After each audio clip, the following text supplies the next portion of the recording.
चलिए शांत रहिए, ध्यान से इसको समझिएगा। लेसन 3 है संपूर्ण क्रांति। लेखक कौन है इसके? जयप्रकाश नारायण। इसको क्या कहा जाता है? लोकनायक कहा जाता है। अक्सर ऑब्जेक्टिव में पूछा जाता है कि लोकनायक किसको कहा जाता है? किसको कहा जाता है? जयप्रकाश नारायण को। जन्म लिखा हुआ है, जन्म स्थान लिखा हुआ है, मृत्यु लिखा हुआ है, पुरस्कार इनको मिला था बचपन में बाउल। तो ये सब तो कुछ बताने का है नहीं, बस पढ़ लीजिएगा, ठीक है। और लास्ट में एक ट्रिक का सहायता से पूरा ईस्वी याद कर देंगे, उसमें बांझ में मत रहिएगा कि लास्ट में करवाएंगे। पहले से करते चलना, इन्हें बांझ में अब ये बैठ जाएगा कि लास्ट में ट्रिक से करवाएंगे, नहीं करवाएंगे तब। पत्नी का नाम देखिए यहाँ लिखा हुआ है, और इसका ससुर जी का नाम क्या है? ब्रजकिशोर प्रसाद। शिक्षा यहाँ पे लिखा हुआ है, पटना कॉलेजिएट में शिक्षा हुआ है इनका। 22 में कहाँ चल गए? अमेरिका चले गए, वहाँ पे कैलिफोर्निया में इन्होंने एडमिशन लेकर के पढ़ा। राजनीतिक जीवन यहाँ पे लिखा गया है आपका। यहाँ तक में क्लियर है? तो इसको एक बार आप लोग देख लीजिएगा। 1908 में उसको क्या मिला? भारत रत्न पुरस्कार मिला। और उनको कृति कौन सा है? तो रिकंस्ट्रक्शन ऑफ इंडियन पॉलिटी। बात समझ में आया जी? देखिए ये आपका एक भाषण है। संपूर्ण क्रांति क्या है? भाषण है। जब बिहार के छात्रों ने इनको आमंत्रित किया था बिहार में, जब बिहार के छात्रों ने सरकार के विरुद्ध में आंदोलन करने का शुरू किया, तो उसके लिए एक नेता चाहिए कि नहीं? तो नेता के लिए जयप्रकाश नारायण को ही आमंत्रित किया गया। तो जयप्रकाश नारायण 5 जून 1974 को पटना में क्या दिए थे? अपना भाषण दिए थे। ऐसा कोई बात नहीं है, उसी दिन का आपको इस भाषण को पढ़ना है, ठीक है। तो सबसे पहले देखिए, आंदोलन के नेतृत्व में या आंदोलन के नेतृत्व के संबंध में जयप्रकाश नारायण, ये जय है जो यो जय, जयप्रकाश नारायण का विचार और शर्त क्या था, इसको ध्यान से समझिएगा। अगर आप टॉपिक को बढ़िया से समझ लीजिएगा, हर एक पैराग्राफ को, तो आपसे क्वेश्चन आंसर भी स्वतः बन जाएगा, उसको कराने का हमको जरूरत नहीं पड़ेगा। तो सबसे पहला टॉपिक है कि आंदोलन के नेतृत्व में संबंध में जयप्रकाश नारायण का विचार क्या था और उनका शर्त क्या था। आ गया वो घड़ी, आ गई यही टाइम पे वो आता है। तो इसमें क्या लिखे, सुनिए, अब ध्यान से सुनेगा सब। जब बिहार के छात्र उनके पास गए कहने के लिए कि आप मेरा आंदोलन का साथ दीजिए, तो उन्होंने एक शर्त रखा। क्या शर्त रखा? कि हम आपका साथ तो देंगे, लेकिन बस हमको नेता बना हुआ नहीं रहना है। हम सब चीज़ करेंगे, हम सबका बात सुनेंगे, आप लोग जो बोलिएगा हम सब सुनेंगे, लेकिन हम किसी का ताली नहीं लेंगे। बात बुझ रहे हैं ना? बता रहे हैं, हम सबका सलाह लेंगे, लेकिन हम किसी का ताली नहीं लेंगे। ये नहीं कि हम कुछ बोल रहे यार आप लोग ताली ऐसे ऐसे बजाने लगे, वो हमको नहीं चाहिए, क्योंकि हमको आंदोलन को सफल बनाना है। हम आप सभी से सलाह लेंगे, हम आप लोग से ताली लेने के लिए नेता नहीं बनेंगे कि हम कुछ बोले यार आप लोग ताली पीट रहे हैं। हम सबका बात सुनेंगे, जितना समूह में होगा सबका बात हम सुनेंगे, एक एक करके ध्यान से सुनेंगे। ये भाषण में वो कह रहे हैं, लेकिन जो अंतिम फैसला होगा वो किसका होगा? मेरा होगा। अगर आप लोग को ये स्वीकार है तभी हम आपका आंदोलन का नेतृत्व करेंगे। ये शर्त रखा उन्होंने सबसे पहले। जब बिहार के नेता ने उनके पास जाकर के कहा कि आप मेरा आंदोलन का नेतृत्व करिए, तो उन्होंने कहा कि हम आपका आंदोलन का नेतृत्व करेंगे, लेकिन एक शर्त पे। वो अपना विचार को प्रकट किया। क्या बोला उन्होंने? कि हम केवल नेता नहीं बन के रहेंगे आपका, हम आप सभी का सलाह लेंगे, लेकिन आपका हम ताली नहीं लेंगे। बात समझ रहे हैं ना? वो हाँ, जयप्रकाश नारायण वो बोलते हैं कि हम सबका बात सुनेंगे, एक एक व्यक्ति का हम बात सुनेंगे, लेकिन जो अंतिम फैसला होगा वो किसका होगा? मेरा होगा। अगर आप सभी को ये स्वीकार है तो हम आपका नेता बनने के लिए, ऐसे ही बोला था। बात समझे? तो बच्चा लोग बोला, छात्र लोग बोला हाँ स्वीकार है। तब फिर उसके बाद क्या हुआ आपको पता है, पूरा सरकार हिला दिया था ये। तो कैसे इसमें हम लोग लिखेंगे? तो सबसे पहले इसमें लिखिएगा आंदोलन के नेतृत्व के संबंध में, आंदोलन के नेतृत्व के संबंध में जयप्रकाश नारायण का विचार यह था कि, या जयप्रकाश नारायण ने यह शर्त रखा कि मुझे केवल नेता बनकर नहीं रहना है, मुझे केवल नेता बनकर नहीं रहना है। मैं आप सभी का सलाह लूँगा, लेकिन मुझे आप लोगों के ताली से कोई मतलब नहीं है। मैं हर एक व्यक्ति का बात सुनूंगा, सबका बात सुनूंगा, एक एक व्यक्ति का बात सुनूंगा, और सबको सुन करके जो अंतिम फैसला लेना होगा वो किसका होगा? मेरा। अब बात समझ में आया? अरे क्या करिएगा, उसका भी रोजगार है ना। तो क्लियर है ये वाला? यहाँ तक में किसी को कोई दिक्कत? अगला देखिए, अब इनसे आप सीख लीजिए। इनसे आप सीख लीजिए जयप्रकाश नारायण से थोड़ा सा। देखिए, जयप्रकाश नारायण का छात्र जीवन और अमेरिका प्रवास के बारे में चर्चा करने के लिए कह रहा है। तो जयप्रकाश नारायण ज़्यादा अमीर नहीं थे, ज़्यादा रईस नहीं थे। इन्होंने साइंस से पढ़ाई किया, साइंस से पढ़ने के लिए इनके पास पैसा भी नहीं था। तो ये चले गए, एक बहुत प्रसिद्ध मंत्री थे उस समय, फूलदेव सहाय वर्मा। तो उनकी सहायता से लेबोरेटरी में, प्रयोगशाला में काम करने के लिए चला गया ताकि उससे कुछ पैसा आ जाए तो ये पढ़ सके। बचपन में ही एक मंत्री का भाषण सुना था ये सत्यदेव का, और ये सत्यदेव ने भाषण में कहा था कि अमेरिका में मजदूरी करके भी बच्चा पढ़ लेता है।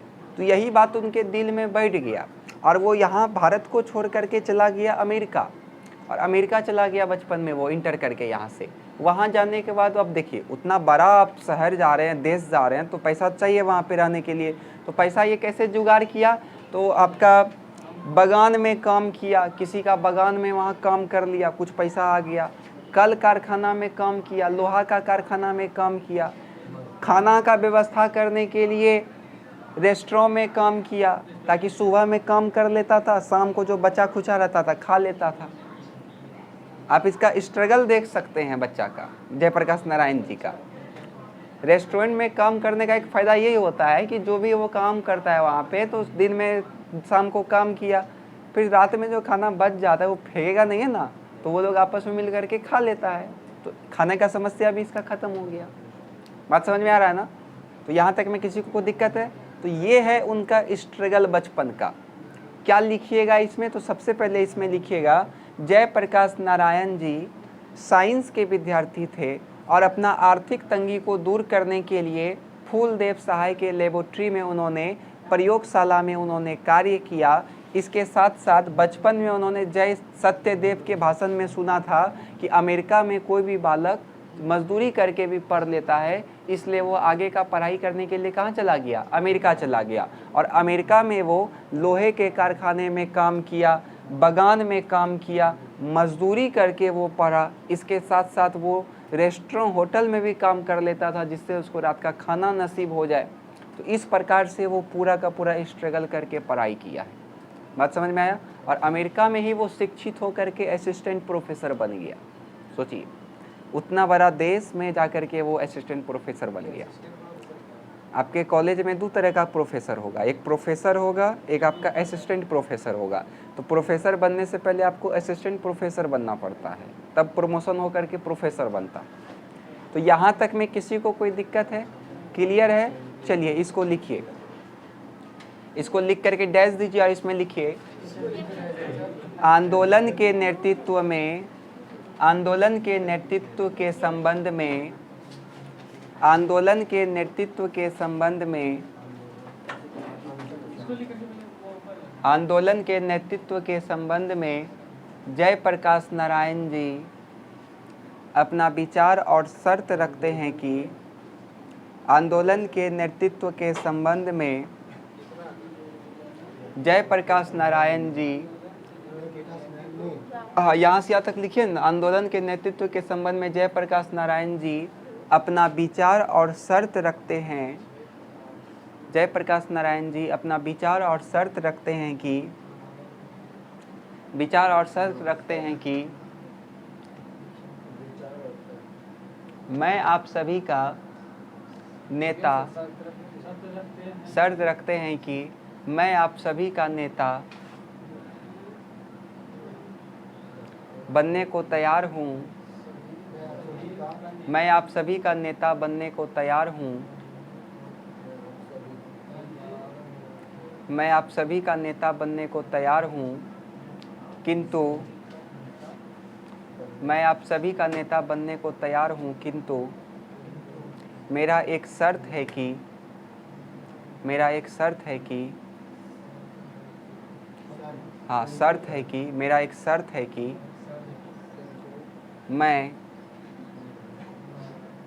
मेरा एक शर्त है कि मैं सबसे सलाह लूँगा, शर्त है कि मैं सबसे सलाह लूँगा, सबसे सलाह लूँगा, कोमा दीजिए, तालियां नहीं, मैं सबसे सलाह लूँगा, कोमा दीजिए, तालियां नहीं, तालियां नहीं, हो गया। सलाह लूँगा, तालियां नहीं। मैं हर एक व्यक्ति का बात को ध्यानपूर्वक सुनूंगा। मैं हर एक व्यक्ति का बातों को ध्यानपूर्वक सुनूंगा। हर एक व्यक्ति के बातों को ध्यानपूर्वक सुनूंगा, ध्यानपूर्वक सुनूंगा। किंतु जो अंतिम फैसला होगा वो मेरा ही होगा। किंतु जो अंतिम फैसला होगा वो मेरा ही होगा। अंतिम फैसला होगा वो मेरा ही होगा। हो गया। अगला टॉपिक में लिखिए जयप्रकाश नारायण। अगला टॉपिक में लिखिए डैश दे करके जयप्रकाश नारायण जी, जयप्रकाश नारायण जी, हाँ, जयप्रकाश नारायण जी साइंस के विद्यार्थी थे। जयप्रकाश नारायण जी साइंस के विद्यार्थी थे। जयप्रकाश नारायण जी साइंस के विद्यार्थी थे। उन्होंने फूलदेव सहाय वर्मा, उन्होंने फूलदेव सहाय वर्मा के लेबोरेटरी में भी कार्य किया, फूलदेव सहाय वर्मा के लेबोरेटरी में भी कार्य किया। हाँ, वर्मा के लेबोरेटरी में भी काम किया।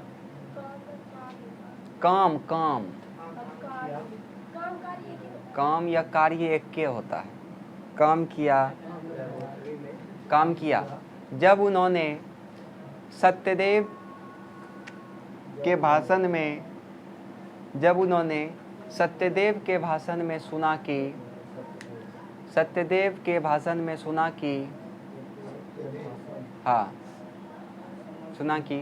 अमेरिका में छात्र मजदूरी करके भी पढ़ लेते हैं। अमेरिका में छात्र मजदूरी करके भी पढ़ लेते हैं। अमेरिका में छात्र मजदूरी करके भी पढ़ लेते हैं। तो वे अमेरिका चले गए। चल गए। कब गया अमेरिका? 1922 में। तब वे अमेरिका चले गए और वहाँ पे बागानों में काम किया।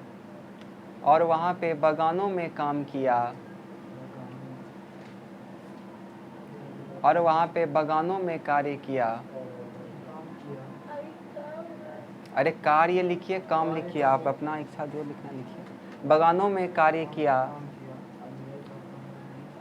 लोहे के कारखाने में भी काम किया। कोमा देखिए, लोहे के कारखाने में भी काम किया।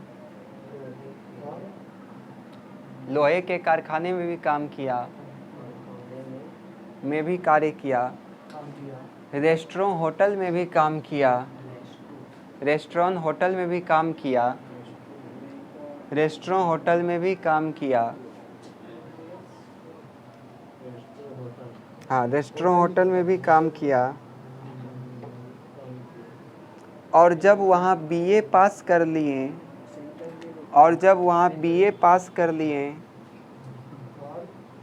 और जब वहाँ बीए पास कर लिए, BA bachelor of arts BA pass कर लिए, तो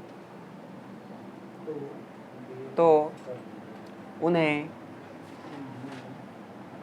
कई स्कॉलरशिप भी मिला। और वे वहीं प्रोफेसर हो गए।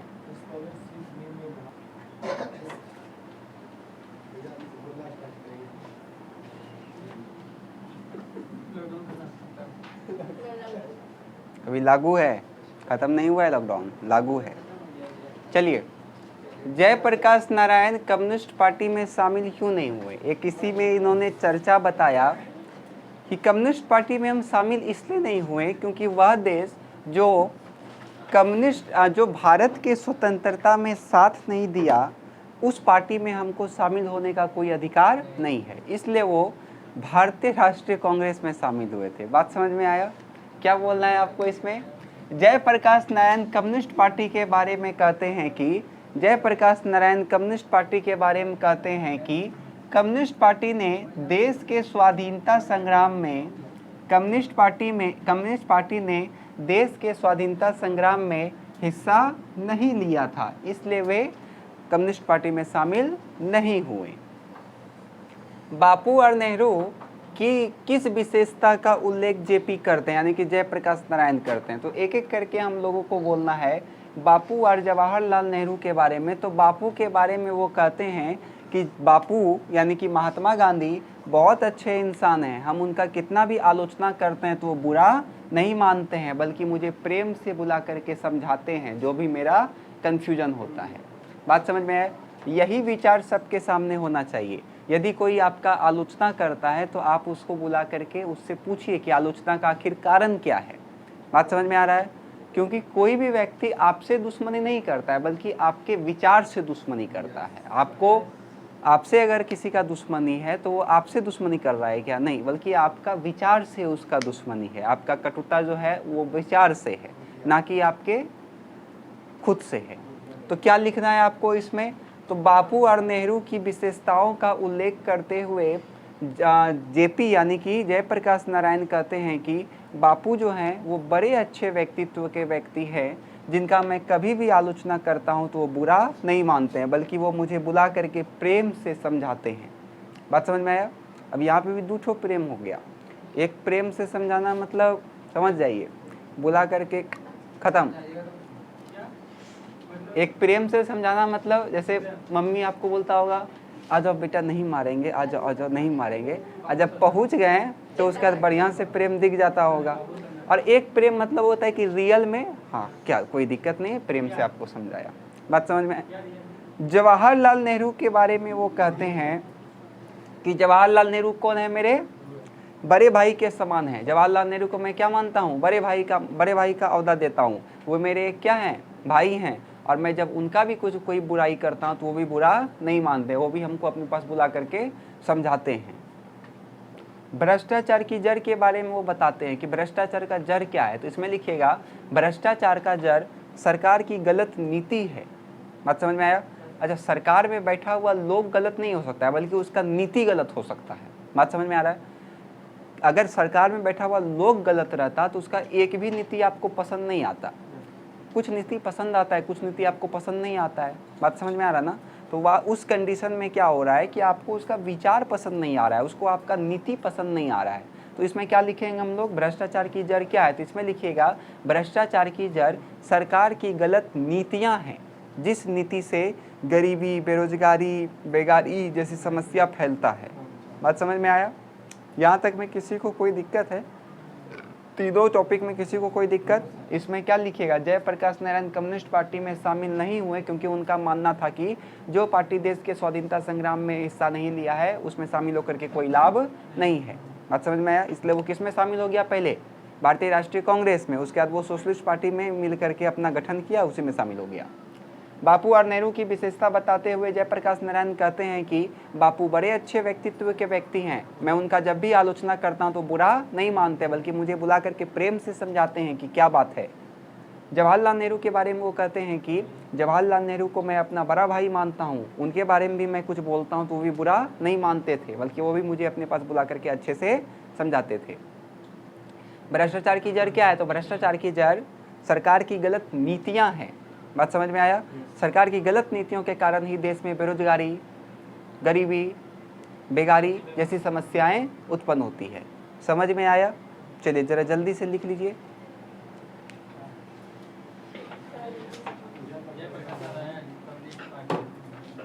जयप्रकाश नारायण कम्युनिस्ट पार्टी में शामिल नहीं हुए क्योंकि उनका मानना था कि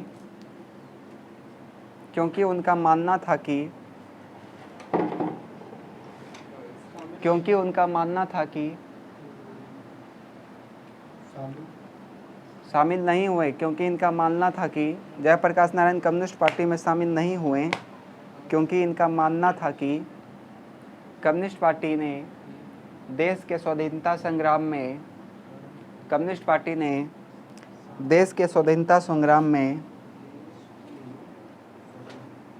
हिस्सा नहीं लिया। कम्युनिस्ट पार्टी ने देश के स्वाधीनता संग्राम में हिस्सा नहीं लिया। कम्युनिस्ट पार्टी ने देश के स्वाधीनता संग्राम में हिस्सा नहीं लिया। अगला लिखिए, बापू और नेहरू की विशेषताओं का उल्लेख करते हुए जयप्रकाश नारायण कहते हैं कि बापू और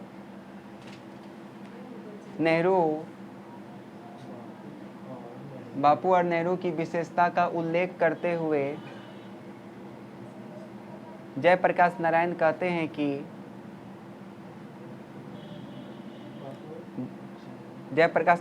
हैं कि बापू बड़े अच्छे व्यक्तित्व के हैं।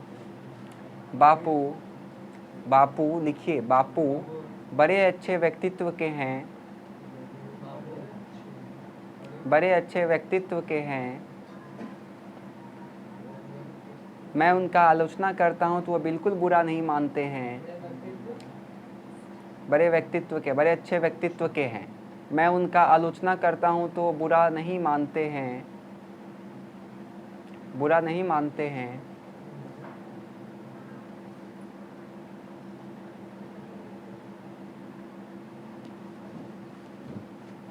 हो गया? बल्कि वो मुझे प्रेम से समझाने का भी प्रयास करते।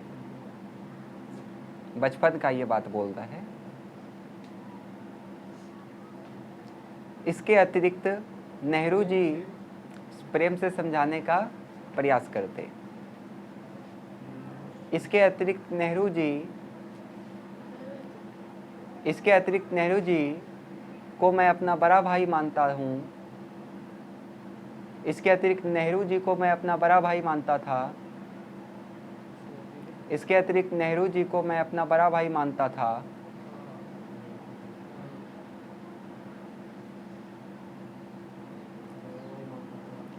वे भी बड़े अच्छे व्यक्तित्व के थे। उनका बुराई वे भी बड़े अच्छे व्यक्तित्व के थे। उनका बुराई करने पर भी वे बुरा नहीं मानते थे।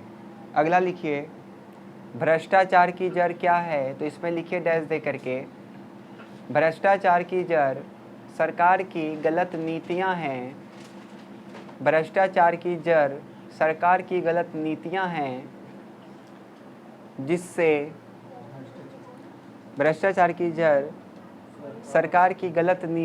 जिससे देश में गरीबी, बेरोजगारी और बेकारी जैसी समस्या उत्पन्न होती है।